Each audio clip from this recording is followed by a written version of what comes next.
States are preparing to challenge President Trump's latest executive order targeting mail-in voting. The order comes as legislation to restrict mail-in voting faces now some hurdles in Congress. Fox 4's Stephen Dial joining us from our newsroom with the effect that it's going to have on voting. Stephen.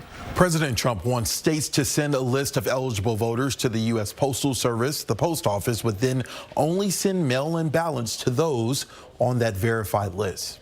It's about voter integrity. President Trump once again testing the bounds of the U.S. Constitution. Tuesday, he signed an executive order telling states to send the U.S. Postal Service a list of voters 60 days before any federal election.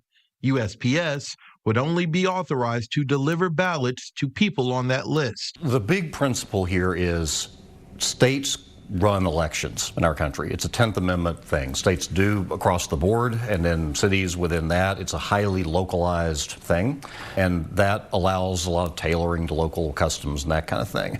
And so some of it is driven by a desire to enforce that principle. Some states are like, hands off, federal government, don't tell me what to do. Obviously, there's a partisan aspect of this. The order calls for the creation of unique ballot envelope identifiers like barcodes. I spoke to constitutional lawyer David Cole about if the order will hold up in court.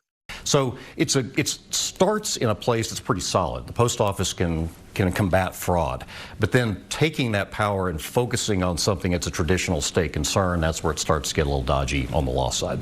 The executive order also directs the Department of Homeland Security to work with the Social Security Administration to use other federal databases to create a list of all adult citizens living in each state.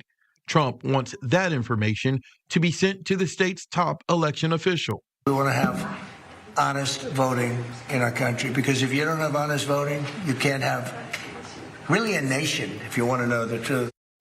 President Trump has been pushing for other voting legislation. The SAVE Act is still stalled in Congress. Stephen Dial, thank you.